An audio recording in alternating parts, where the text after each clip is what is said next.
Hello and welcome to this episode of the Filmmakers Podcast. This is a podcast where we talk filmmaking, from indie films to studio films and everything in between. How to make them, how to get them made, and how not to royally F them up, in our very humble opinion. I am Dom Lenoir, sans Giles this week, as he is in Bulgaria again, or Bulge as he likes to call it. On this week's episode, we have the incredible directorial debut from Aylin Tezel.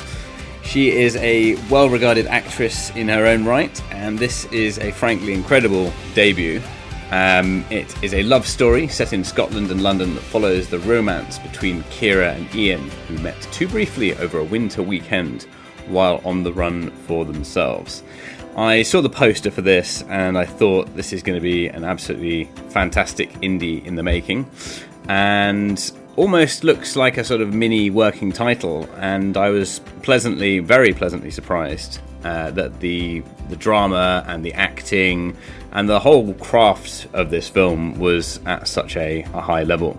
It really is held together by Aylin and Chris, who have this magnetic chemistry.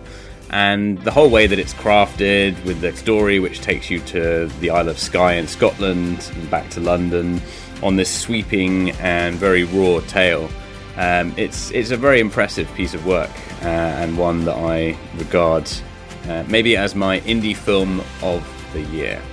As well as a little bit of my German speaking, we discuss letting the script come to you naturally and intuitively developing the story. It's a fascinating story about how Aylin herself sat down to write the script and what she allowed to influence and further research where it ended up. We also talk about working to create natural moments with actors and allowing moments for improvisation and spontaneity while still having a clear plan. We talk about the messy and relatable nature of her characters that are in no way perfect but are full of charm. And lastly, we talk about having the conviction and determination to get drama made in a time when everything is difficult to get produced. Without further ado, let us get into this fantastic episode, and I really do recommend you watch this at the cinemas whilst it is out. It is a brilliant and thought-provoking, profound movie. Hope you enjoy the episode. I will not dilly-dally around any longer, as I am not particularly good at these introductions. But the episode, I guarantee you, is a must listen to. I hope you enjoy. Hello. Hello. Is your name Dom? It is, yes. Yeah. Hello, Dom. Isla, right? Yeah.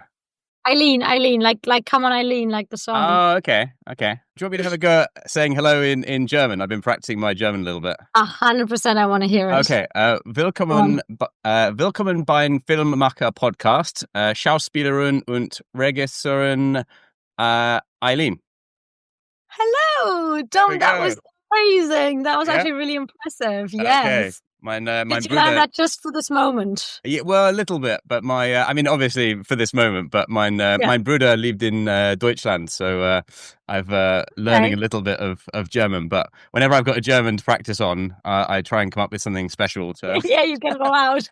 to make you feel welcome.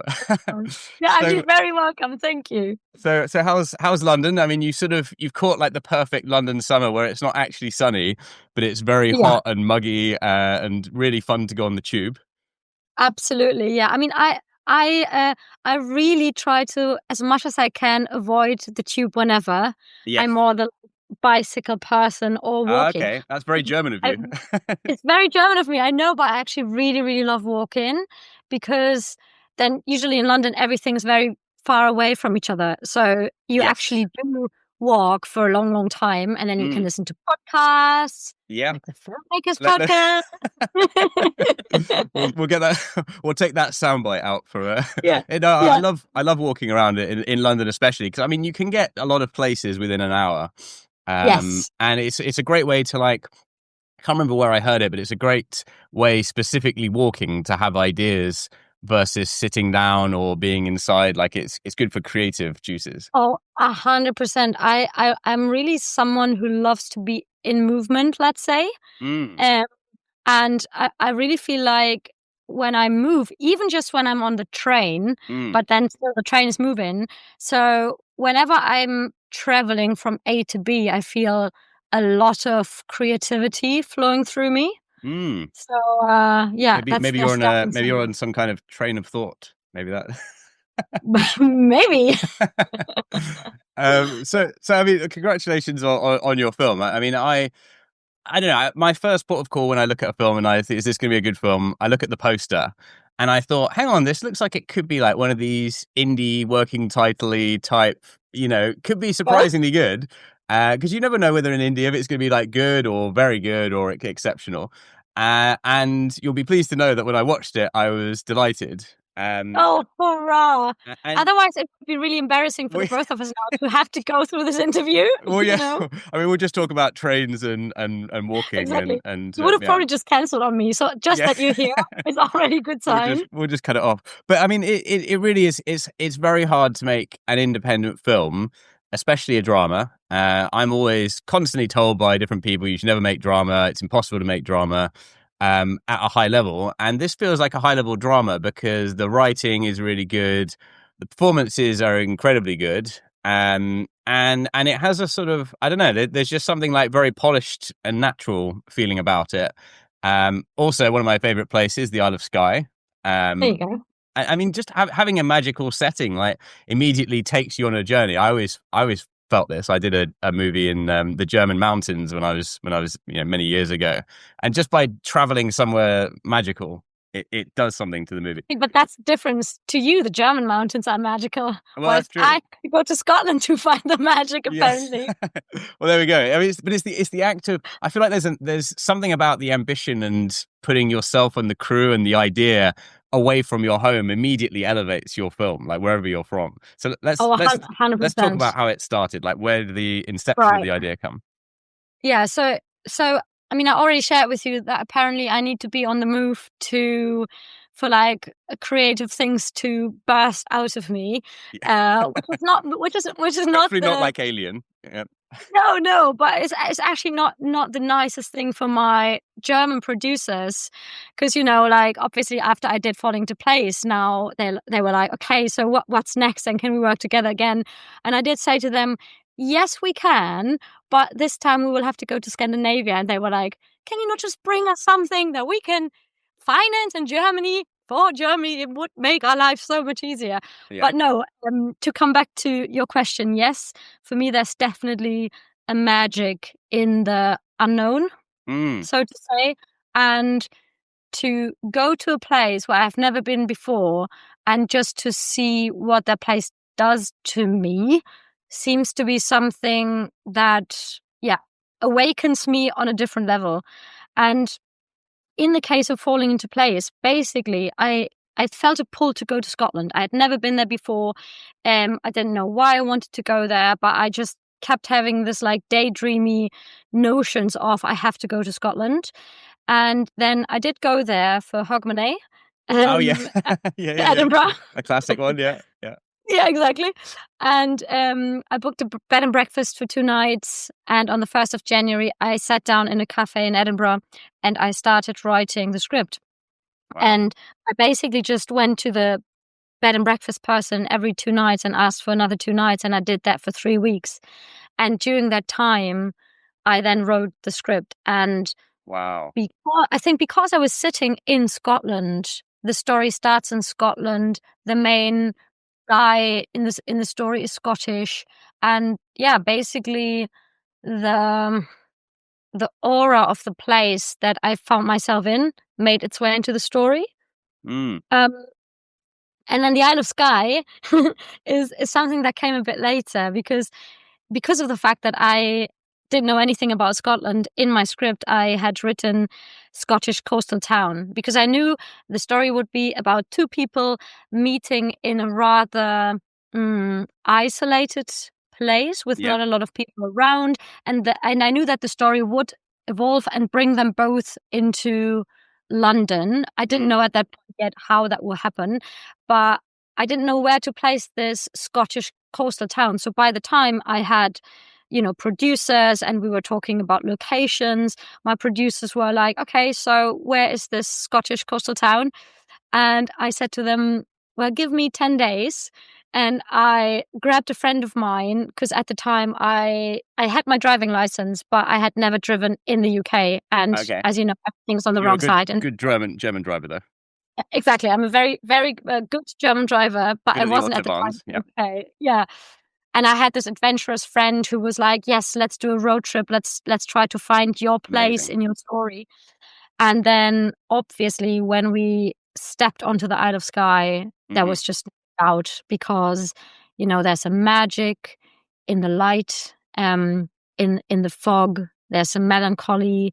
There is something very poetic and dreamy just in the landscape and in the feeling when you're there. And that was just something that I felt like would bring us straight into the tone of the film, which is quite gentle, a bit dreamy, and a bit raw. Yeah. So there is something about the other. I think it's just got so many like magical things. It's got like the fairy pools and the fairy rings, and then it has this kind of like very like Lord of the Rings mountain range in the middle, and then you've got to either take a ferry or this like sort of mythical bridge to get over there. And then it's just really quaint, and it's that mix of like raw but magical. And it really does. It elevates the film, and it sort of immediately puts you somewhere. It's one of my favorite places in Scotland. But I love the fact that you sort of wrote the film and then homed in on something, because I think that's a great way to do that. You know, just ideas sort of let them flow into you, and then find the location once you got a sense of something. It's very intuitive, and I think it makes something that feels very personal. So let's talk about personalizing it, because I mean, from a story perspective, it's on the one hand like the most romantic film, you know, in the world, but then on the other hand, you've got two characters that have very dysfunctional like traits at times. One sort of dealing with their grief, and the other one with an ex-boyfriend. And I mean, it really hits the grey areas. What was the process in the actual narrative sort of story, and making that feel so real? Yeah, so I always knew that I wanted to explore love with this film, and I wanted to tell a story about love, but I wanted to tell a very human story. So I knew that it wouldn't be like a rom-com, superficial, A plus B is probably C kind of thing, you know. I knew it would have to be something very honest. And being a human in this world means that you are dealing with all kinds of imperfections on your journey, and you basically just try to figure out how this human life works, and especially then when it comes to connections between people, you are getting reflected so much of, you know, how you show up for yourself in your life, how you show up for others in your life. And I think, to me personally, the beauty about my two main characters, Ian and Kira, was always that they do connect very strongly in their lack of self-love and their lack of self-worth. And I think that is really something that we all, like all of us humans, goes through exactly the same experience of, you know, trying to accept ourselves more and more and more. And it's so, can I swear on this podcast? Yeah, swear away. Oh, great. Okay, cool. It's so fucking hard. It's honestly so fucking hard. And that's, and that's why, you know, when I started this story, the way that it was personal to me was basically that I had all these questions about love and about life and about the sense of us being in this world. And I realized, well, those were my very personal questions, but then there were also somehow the questions of the people around me, the people of my generation.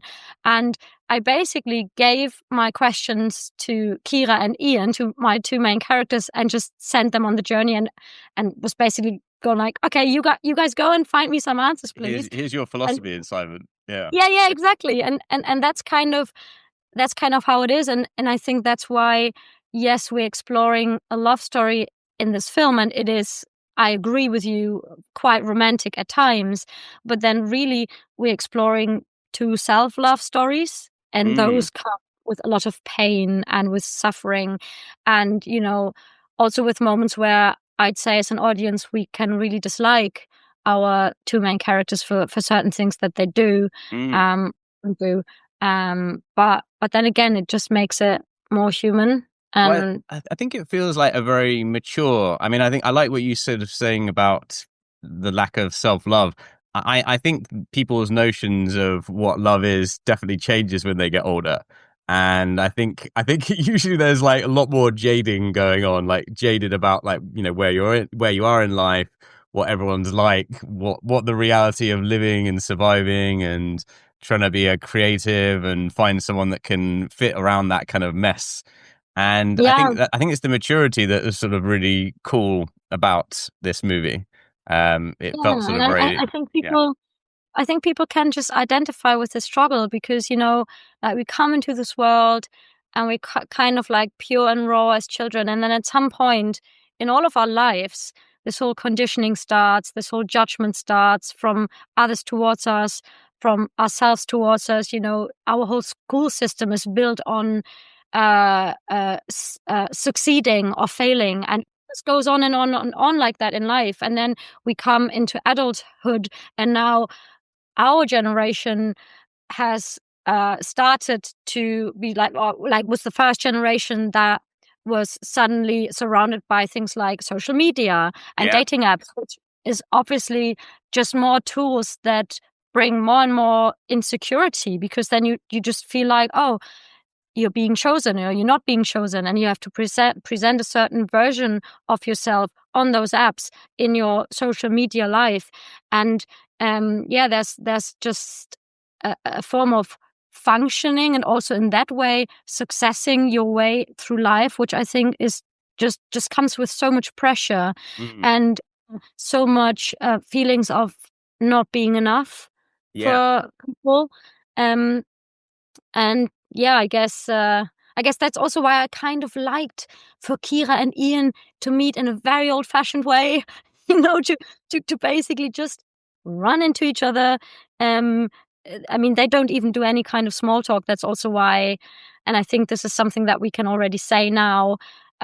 We later find out that they do live in the same city. They both live in London, but they don't know that about each other because spoiler they didn't alert. do any. No, it's not a spoiler. I don't think I wouldn't say micro spoiler. It's not a spoiler. Yeah. Yeah. But yeah. So I think it, a little bit of my longing for a more analog way of living comes into the film, and I love that you pointed out the atmosphere of the poster, which straight away told you indie film, because also to me that good is indie film.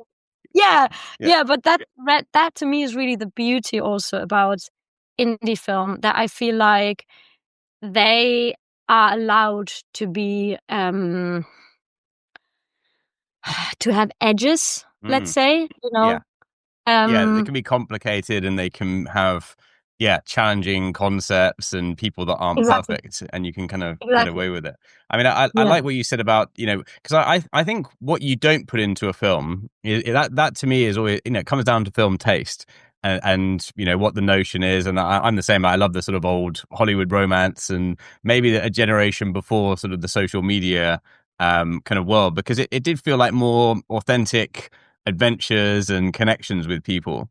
But even though it does feel like a movie that isn't remotely set in a different time, it also removes all of those things. And I think those creative decisions of what you don't put in, like, huge amounts of phone use or, all the sort of Instagram and all that kind of thing, it immediately sort of elevates it to me into more like traditional cinema, which then is more immersive, and it's not this kind of self-reflective social media world that sort of it's become, which doesn't work in film very well for me, at least. I find it very distracting and uncinematic. Yeah, I 100% agree with you, and I think we're all so addicted to our phones, and we don't even realize when our finger clicks on the social media apps, And I feel exactly the same. It's kind of okay if I sit at home on my couch and the phone is next to me anyway, and whenever I watch TV or something and I lose interest a little bit, obviously my hand goes to my phone. Unfortunately, I have to say I do a lot of meditation, but there are certain things that I have to say I'm also human. Yeah. But when I am sitting in a cinema, and that's why I love the cinema, and that's why I just pray to all the gods that cinema will never disappear. It is a safe space. It is a place where dreams can be lived for the amount of time that you sit in there, where you don't grab your phone, where you do not seek distraction, where you just are being pulled into the story. And that is something that I think we don't get that much anymore. Our way of perceiving is so quick. Like, I think what the younger generation are now feeding themselves with is obviously, clips, like YouTube and I don't know, TikTok or whatever it's all called. So it's like fast, it's like short, and I think that really changes the brain and our way of connecting with something on a deep level. Yeah. So you need space. You need space for these like magic, out of chance kind of encounters to happen. Exactly. So let's talk about the actors. Obviously, you're one half of the very good acting duo. How did you sort of develop this relationship and cast? How did you cast Chris? How did that sort of come about? And then how did you build what this relationship was, and like how much time did you spend like getting to know each other in advance? Did you not do that deliberately so that you could, because it's an interesting thing to navigate as an actor and a director. Absolutely. There's a lot of gold in your question, so I'm trying to go bit by bit. Okay. Well, first of all, we worked with a casting director, Des Hamilton, who's very well known in London, in the UK. Internationally as well. He also works a lot internationally, but for me, it was important to find someone who has a Scottish background. I like that for the story, and then I just loved the film that Des had cast, and I just knew that if as a first-time director coming from another country, if I want agents and actors to actually read my script, it can only be helpful if someone is attached who is someone where agents go like, oh, this is coming from Des Hamilton, so something profound needs to be here. Yeah. And so because of that, we were so lucky that we actually got all the actors that we were interested in. We got them into the room. I was able to do auditions with them, and I auditioned in character? In a more European way, I would say, because Okay. it's a kind of way of auditioning that I was reflected back that is not the normal in the UK. Like usually auditions are quite quick in the UK. And I basically came in there and I said, okay, for auditioning the main role, Ian, I want 1.5 hours or 2 hours with each actor. And, they were obviously like, okay, what is she going to do? and then basically I did already in the audition, I already worked with a lot of improvisation there, because I knew that improvisation would be one of the tools, one of the languages that I would want to use when we're filming. Because very often, there's a magic in first time moments that you just never get again. So the first time that an actor says a line, or the first time that they find themselves in a scene, very often these moments just disappear in the rehearsal process, and then you're ready to shoot, and then it has already become a little bit flat, right? Yeah. So that was something that I already tried out in the audition process, and then obviously I went in already as Kira into the scenes, and when it came to the character of Ian, the most important thing was really not only to find someone who would be able to carry the complexity of the character, but also someone who would have strong chemistry with myself, because again, not to spoil anything, but we have two people meeting, and then we see them going into their own lives, and we don't know if they will ever run into each other again. So basically we needed to make sure that we are rooting for those two as the audience.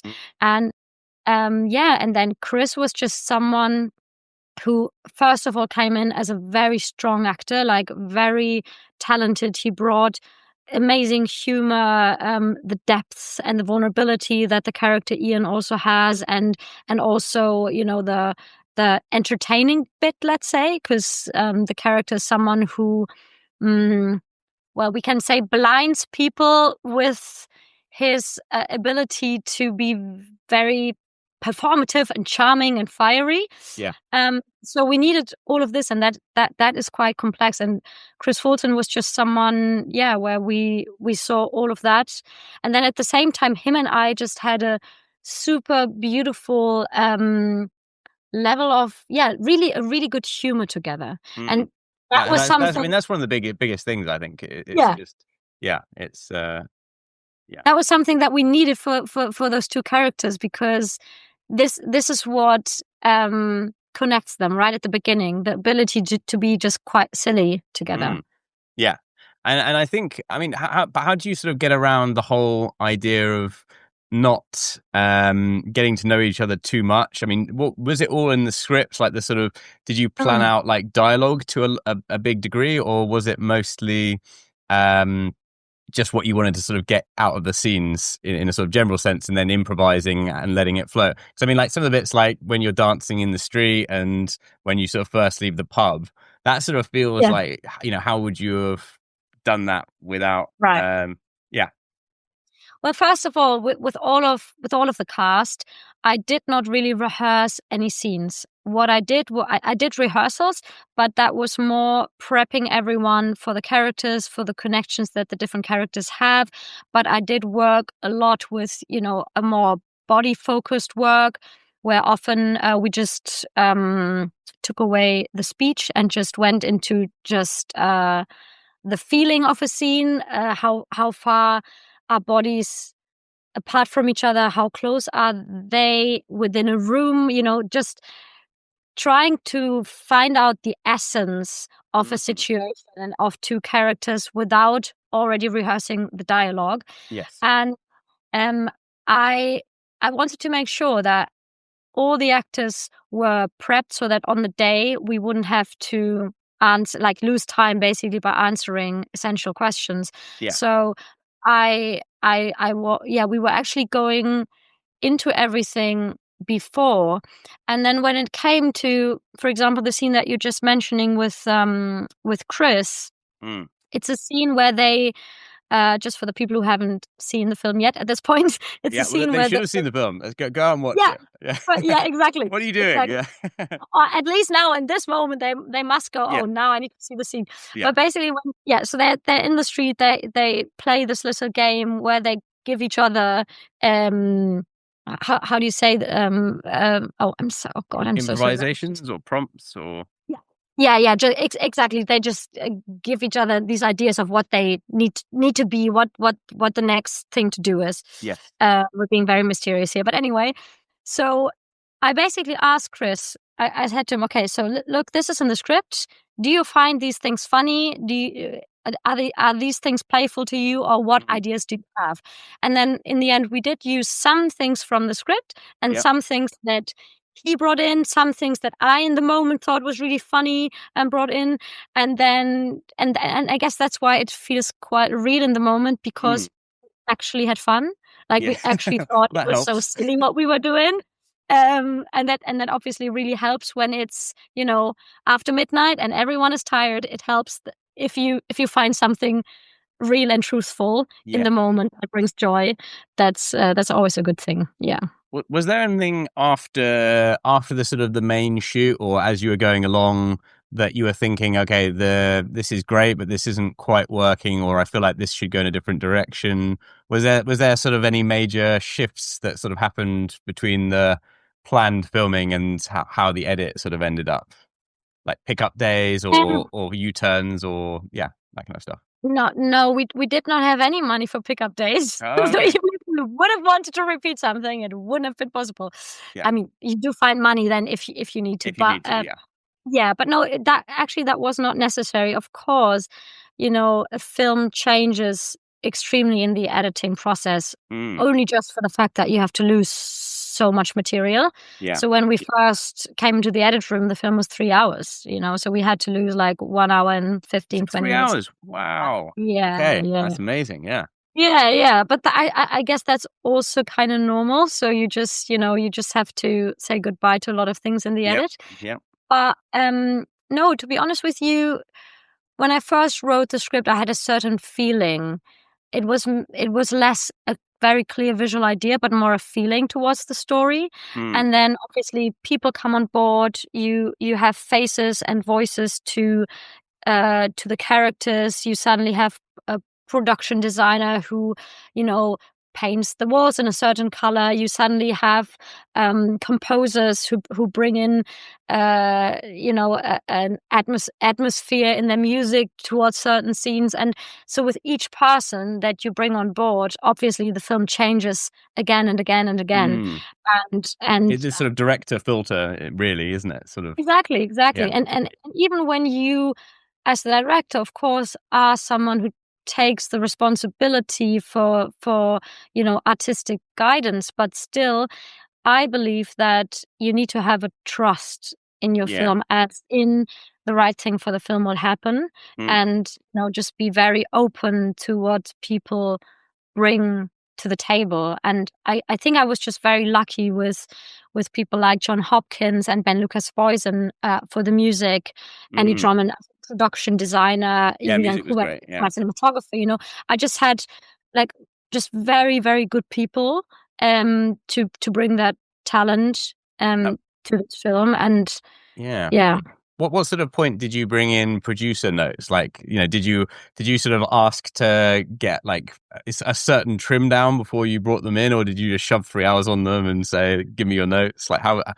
what point did they jump in and sort of give their feedback? Because it's nice to set your vision as intended to a degree first, and then sort of go from there. I mean, the super nice thing was that with my German producer Yvonne McWelly and my Scottish producer John McKay, we had a really strong collaboration already on script level. So already on script level, you basically align with your producers and you make sure that you want to tell the right story, because then also your producers will suggest certain team members to you, or you want to have the same favorite person if you cast for a certain role. Ideally, you want everyone to want the same person. So you do align in the process already. And then when it came to filming, one of my producers was always on set. And they also really, really trusted me, which I'm so grateful for. But I also knew they are always in the background. And if I need them, I can always ask. And if they feel like I'm missing something or something's not going in the right direction, I was always so happy for them to step in and go like, "Aylin, do you maybe want to do another take?" Yeah. So it really, I think you need to do another take. Yeah, exactly. No, because it's tricky. It's tricky to, because obviously you want to be assured and confident in your character and also in yourself as a director. But then there is an element where obviously you're in the moment and you're acting, and you've got to really trust that the people in the background are both going to understand enough to let you do what you're trying to do, but also point out if it's maybe sliding or something you've missed. So you have to really trust whoever you've nominated as your kind of behind the camera second voice, I guess, when you're actor directoring.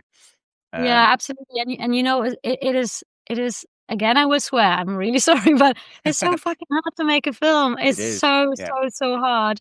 And like sometimes when I hear stories of, other directors who've had like a really difficult time with their producer or something, I cannot even imagine how it is possible to then still make a film, because already when you have amazing producers, it's still so hard. Yeah. So I don't know. Extra level of horror to deal with. Yeah, exactly.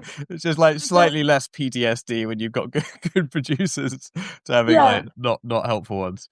But yeah, it is. I mean, getting any film is tough. And I mean, especially like just drama is just the toughest. And it always just seems like a real real hurdle. I mean, was it tough to get people, to get it financed and to get these producers on board in the first place and to convince them that it was going to be successful? I mean, how did you? Were you just really good at pitching, and how did you sort of do that? Well, I mean, I think first of all, the script spoke for itself because my producers, at first I got my German producers on board, and they read the script and they were basically like, okay, can we meet you? Okay, we want to do this. So that was wow. I didn't have to say much. They were already like, yes, we want to do this. That's amazing. So that was great. Then, then the finding the money is obviously a different topic. And I can tell you, it has again changed so much in the last 3 years. Like I'm now at the very beginning of the whole process of finding money for my next feature film. Yeah. And it has Scandinavia. Yes, exactly. And it has become even so much harder in the last 3 years, with this whole streamer bubble bursting and so much leaving the market, all these strikes and everything. So really, again, the market for indie films has changed again, and it's not becoming. Yeah, absolutely. But even 3-4 years ago, when we were packaging Falling Into Place, it was not the easiest task for my producers because we were financing the majority out of Germany, and it is a story in the English language that is set in Scotland and in London, with 99% non-German cast. Yeah. and like a big part with Scottish team. So it was really like, I'm really impressed with my producers that they, found really good partners for us. The way you package in Germany is that you usually have to get broadcasters on board. We had WDR and Arte and SR on board for that. And then we had North Rhine-Westphalian Film Fund. And in the end, we had some Screen Scotland money as well. Which is very hard to get, actually. So, which is very hard to get. Yes, I was being told. Yeah. But that came at the very end and was obviously super, super helpful. But it's definitely with indie films, it's definitely puzzling it together and, finding money in different places. And it takes time. And it does feel like the co-pro sort of thing is that feels like the way forward with like in indies, especially in dramas. Even bigger stuff is like splitting the risk more on that seems to be like the more comfortable way forward for investors. So just to sort of finish up, is there anything maybe you've learned particularly from this first time directing, or in general, any bits of advice that you'd like to offer for aspiring filmmakers? Well, 100% a film is a collaboration of every person you bring on board. So like I was the luckiest person ever with my team and with my cast, with my producers for this first film. And it did show me, especially when you do your first film or when you do an indie film where you do not have enough money, you never really have enough money.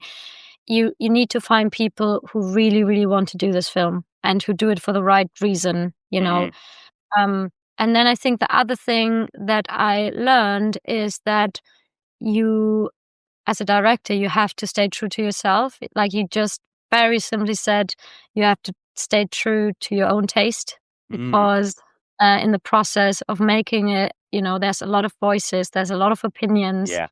There's a lot of people with experience who all want to, put their influence into your creation, and you really have to stick to your intuition. I think that's something that you can then be sure about, that you stay true to the story you want to tell. So excellent advice. This would be my little piece of advice here towards the end.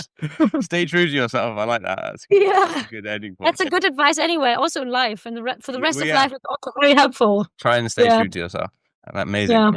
Well, thank you, Aylin. It's been a real pleasure to have you on, and well done on making a very good film that is genuinely very captivating and impactful and great. Keep making movies like this. Okay, we'll do.